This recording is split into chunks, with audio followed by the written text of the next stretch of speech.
Eu quero contar uma história para você nesse vídeo. Uma história sobre o caráter de Sérgio Moro.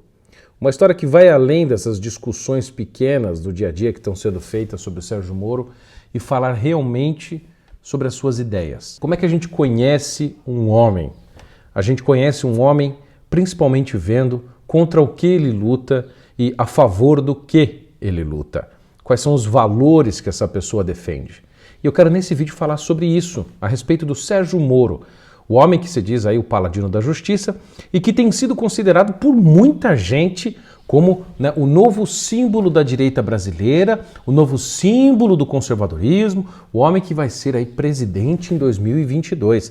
Muito cara metido a conservador, direitista, aí no YouTube, em vários lugares, estão aí carecas já de tanto afirmar que querem Moro como presidente. Nego que defende ali a vida, que é contra o aborto e tudo mais, colocando o Sérgio Moro no pedestal, né, do ápice, né, da moralidade.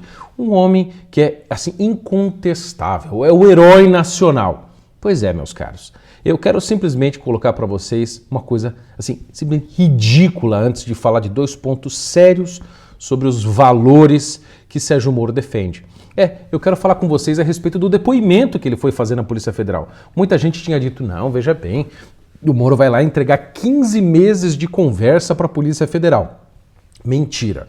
Sérgio Moro entregou 15 dias de mensagem, ou seja, 2 semanas de mensagem, porque segundo ele apagou os meses anteriores porque ficou com medo de ser hackeado, né? Ou seja, já dando crédito indiretamente por Intercept, né, de que ele teria sido mesmo hackeado. E aí ele sai do governo, como vocês viram, acusando o Bolsonaro de interferir politicamente na Polícia Federal. E em vez de mostrar qual era a interferência que o Bolsonaro supostamente estava fazendo na Polícia Federal, o que ele diz no seu depoimento, segundo o jornal o Globo? Afirmou aos investigadores que cabe ao presidente Jair Bolsonaro esclarecer os motivos de suas tentativas de interferência na Polícia Federal. Ou seja, que acusação? Você não deu um fato, meu caro. Diga assim, o Bolsonaro pediu para interferir na Polícia Federal para tal coisa. Você nem isso fez. Você não provou nada. Você diz, olha, ele fez isso, mas cadê a prova? Não sei, pergunta para ele. É esse tipo de argumentação de um juiz? Sérgio Moro. Que vergonha, cara! Olha só o tipo de prova que ele entregou na Polícia Federal. Moro confirmou que uma das preocupações do presidente eram inquéritos em curso no Supremo Tribunal Federal e entregou cópia da conversa revelada pelo Jornal Nacional. Meu caro, vocês sabem, eu tô cansado de explicar isso aí, esse inquérito que o Bolsonaro estava preocupado, que a Polícia Federal estava investigando, não investigava só deputados bolsonaristas, investigava um monte de gente, inclusive antagonista, Cruzoé e tudo mais, porque é um inquérito inconstitucional e ilegal que o STF está fazendo para pegar quem está criticando o STF. É só isso, o Bolsonaro estava reclamando disto. E o próprio Valeixo disse numa reportagem do Estadão que ele não via interferência política na Polícia Federal. E aí vem uma das partes mais lindas dessa reportagem do Globo. A Globo, vocês sabem, é toda interessada em destruir o governo. Então vamos pegar o que a Globo, né, não teve nenhum material, não teve nada para falar, para destruir o governo. A Globo vai lá e noticia o seguinte, que um dos motivos da demora do depoimento do Moro foi justamente a ação feita para copiar os dados de seu celular, que demorou algumas horas. A Polícia Federal fez uma análise prévia e considerou que... Atenção, tchutchuca! Chega mais! Considerou que conversas mantidas por Moro com ministros do governo Bolsonaro não tinham informações relevantes para investigações, porque tratavam apenas de assuntos do governo sem tratar de interferências na Polícia Federal. Eu tô pasmo, gente. Acusou sem provas, isso é calúnia, é crime de calúnia. Acusar uma pessoa por um crime que ela não cometeu. De novo, apesar de ter citado a preocupação de Bolsonaro com inquéritos do STF, Moro não deu novos detalhes específicos sobre o episódio. Vocês entenderam? O cara trucou com uma carta baixa. Trucou e perdeu. Sérgio Moro, você perdeu essa sua briguinha idiota. Acusou sem provas. Acusou sem provas. E até que se prove o contrário, sim, o presidente Bolsonaro é inocente. Quer você goste dele ou não, o que o Sérgio Moro fez foi molecagem. Que vergonha, cara! Eu tinha me esquecido, pessoal, de avisar vocês aqui, antes de continuar o vídeo, lembre-se, a livraria do Bernardo.com está com uma promoção sensacional em até 60% com todos os livros lá por promoção. Entre no link que está aqui na descrição, veja os livros e compre, a promoção está maravilhosa. Segue o Mas vamos falar do que interessa. Vamos falar do caráter do Sérgio Moro. O Sérgio Moro não é juiz? Pois é, Sérgio Moro era juiz, na verdade, né? Agora não é mais. Ele é apenas um cidadão comum, um civil normal, como eu e você. Não é mais ministro, não é mais juiz, não é porcaria nenhuma. É um cidadãozinho agora. Seu cidadão, ex-juiz, ex-ministro, Sérgio Moro. Não sei se continua professor na Universidade Federal do Paraná. Mas o interessante é o seguinte, como é que a gente conhece o pensamento de fato de uma pessoa? É apenas por uma opinião que ela dá na mídia, assim de sopetão? Não. A principal opinião das pessoas, principalmente de juiz, etc., nós vemos nas suas decisões e nos seus artigos e teses publicados. Por quê? Quando uma pessoa vai escrever um texto ou um artigo, principalmente esses que demoram meses ou até anos, ali ela tem tempo para maturar, colocar suas ideias, pensar, escrever, revisar e então publicar isto. Nos escritos estão, principalmente ali, está cristalizado o que a pessoa pensa de fato. E o que o Sérgio Moro pensa a respeito, por exemplo, do ativismo judicial? Vocês sabem, ativismo judicial é quando o judiciário toma iniciativa, enquanto ele começa a interferir, começa a politizar, começa a fazer mais do que ele deve fazer, como por exemplo o STF, que legalizou o aborto em caso de anencefalia, quando não deveria, quando criminalizou a homofobia, quando não deveria, quando mudou várias leis no Brasil, quando não deveria, quando interferiu no governo Bolsonaro impedindo a nomeação do Ramagem na Polícia Federal, quando não deveria, quando o Barroso impediu a nomeação do Bolsonaro para uma pessoa na FUNAI, quando não deveria. Isso é ativismo judicial. Isto é crime. E o Sérgio Moro é um grande apóstolo, um grande defensor do ativismo judicial, que é um dos grandes problemas do Brasil. Bernardo, você não pode acusar sem provas. Certo, então vamos às provas. Como eu disse, as ideias principais de uma pessoa, os valores, etc., ficam cristalizadas em textos. E a não ser que depois ela negue, coisa que o Moro nunca fez, ali está de fato o que a pessoa pensa. Vamos à página 189 da tese de doutorado do senhor Moro e veja o que ele diz. Atenção, veja só o parágrafo que ele diz e então ele conclui. Preste atenção. Se o juiz constitucional, tipo o juiz do STF, não tiver meio para forçar a ação dos demais poderes constituídos para o cumprimento da Constituição, ou se não tiver meio para atuar supletivamente, então não exercerá a guarda da Constituição relativamente às normas constitucionais cuja implementação demande ação e não omissão do Estado. Agora vem a conclusão e a defesa do ativismo. Portanto, concluindo isto aqui, ele está concluindo o raciocínio. Portanto, limitar o juiz constitucional à função meramente negativa apenas faria sentido num contexto constitucional já ultrapassado. É até difícil encontrar uma justificativa para a permanência de tal dogma no judiciário. Ele chama de dogma o que está estabelecido na justiça brasileira de que o judiciário, o poder judiciário, age sempre passivamente, só quando provocado e nunca ativamente. Ele chama isso de dogma e chama isso de ultrapassado. Lá, lá, lá, lá, lá, lá. Mas vamos para outro trecho na página 193. Veja só, uma das críticas que nós temos ao judiciário, ao poder judiciário, principalmente ao STF, não é que eles ficam mutando a Constituição, ficam tendo entendimentos, coisas criativas em volta do texto constitucional. Pois é exatamente o que o Moro defende na sua tese de doutorado. Ele diz o seguinte, nesse caso, tendo em vista que pelo menos não haveria vedação expressa, atenção agora, o juiz poderia assumir postura criativa frente ao texto constitucional, desenvolvendo por força do princípio da efetividade suas potencialidades, o que o levaria a reconhecer que a Constituição contém pelo menos autorização implícita nesse sentido, que foi exatamente o que o STF usou como justificativa para legalizar a união civil homossexual homoafetiva no Brasil. Eles disseram, olha, o texto constitucional brasileiro diz o seguinte, que a união civil é entre homem e uma mulher, mas não diz que é somente entre homem e mulher. Então parece haver um espírito da Constituição que deixou isso em aberto para que os possíveis intérpretes da Constituição vissem ali uma abertura para novas formas de família. É isso que o seu Moro defende, é isso que Sérgio Moro pensa. Olha só, segundo o Moro, vale tudo para resguardar a Constituição, até o próprio judiciário, o STF, interferir no poder legislativo. E ele admite que acontece isso. Na página 194, olha o que ele diz. O julgador, no exercício do controle da constitucionalidade, invade inevitavelmente a área reservada ao legislador. Não há como contradizer tal fato. O que ele está dizendo? Que quando o judiciário é ativo e interpreta a Constituição, desenvolve, cria e muda a Constituição sem ser o legislador, tipo o STF mudando a Constituição, ele fala assim que isso é interferência. Mas ele diz o seguinte, olha só que lindo. Todavia, o judiciário age assim para resguardar a supremacia da Constituição. Então, para guardar a Constituição, o legislador muda a Constituição e interfere nos outros poderes. Este é Sérgio Moro, que as pessoas querem como presidente, querem como ministro do STF.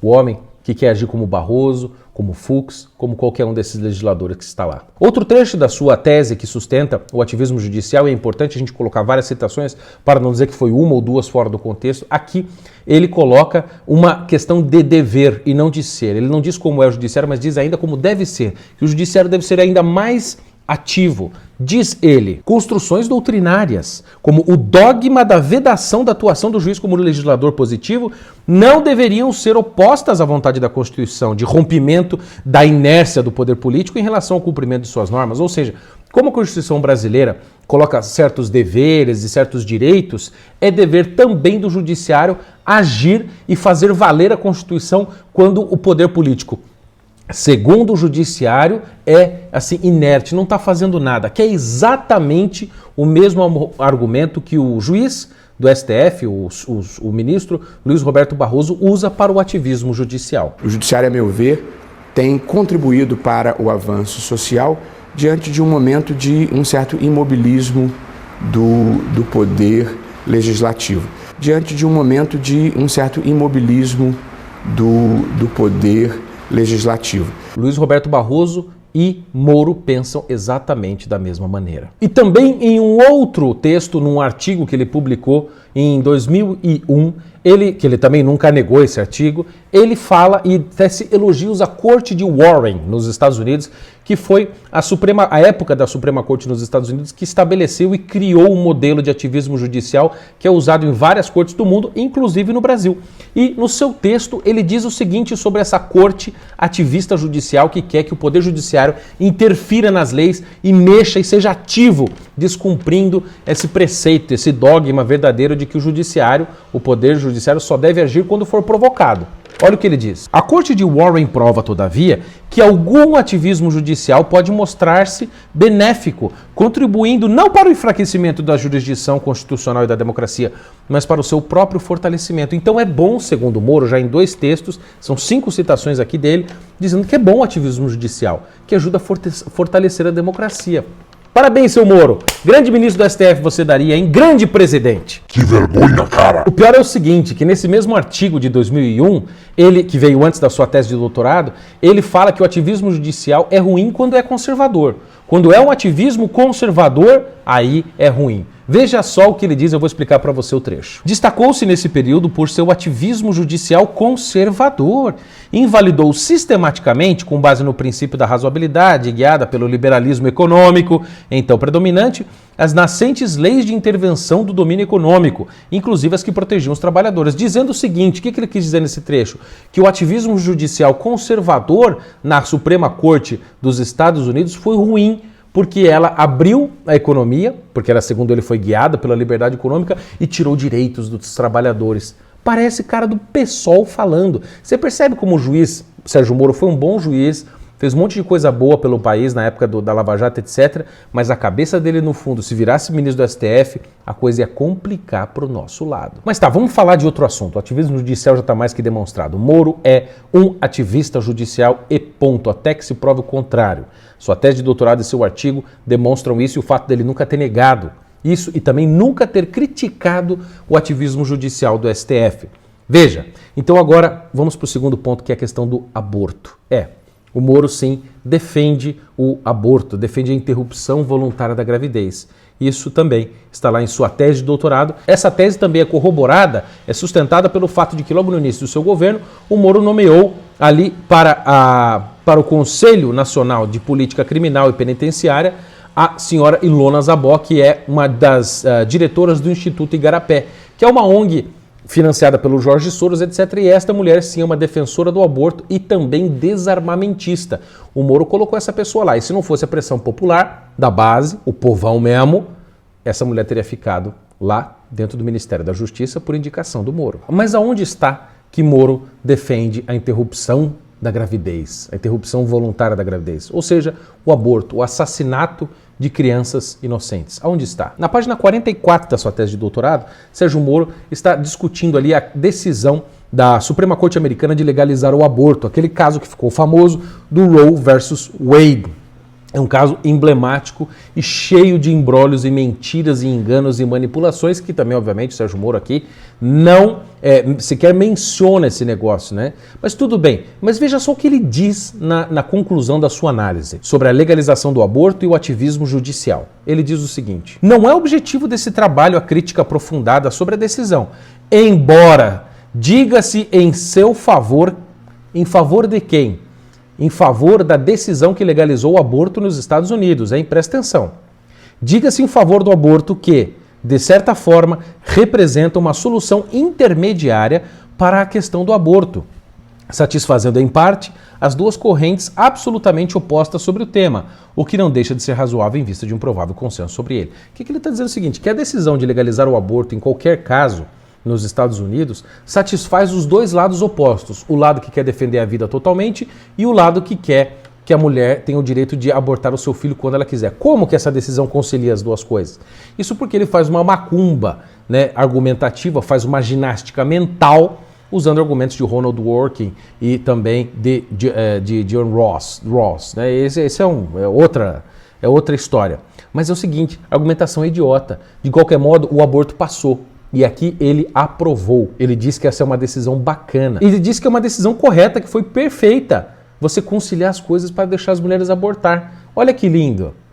Que cara católico, né? Ele se diz católico. O católico defende o aborto, meu filho, é excomungado. Pior, quando ele vai explicar ainda os argumentos, veja o que ele diz na nota de rodapé. Retomando a terminologia de Rawls, em um mundo onde coexistem diversas doutrinas razoáveis abrangentes, na discussão de questões públicas, não se pode apelar para convicções religiosas ou filosóficas abrangentes. Na discussão do aborto, segundo o seu Moro, não se pode usar discussões filosóficas e nem religiosas. Você tem que ignorar a democracia, você tem que ignorar a vontade popular que não quer o aborto, você tem que ignorar a lógica filosófica por trás, que assim, prova por A mais B, primeiro, que tem vida desde o princípio, você não precisa da ciência para provar, só a filosofia, e de que não é moral você abortar um inocente.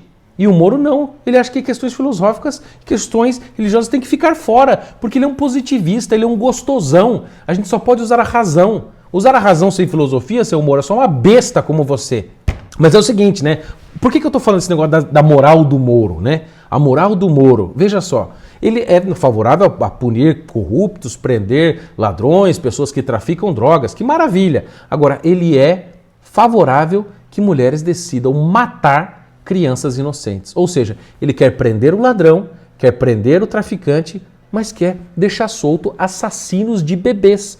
É favorável que se prenda o bandido ladrão, mas é tudo tranquilo. Matar criancinhas no ventre de suas mães está tudo bem, não tem problema nenhum. Não vamos discutir filosoficamente, religiosamente isso ainda. Que eu seja católico, você não tem moral para estar em Suprema Corte, não tem moral para ser presidente. Como juiz, você foi um juiz bom.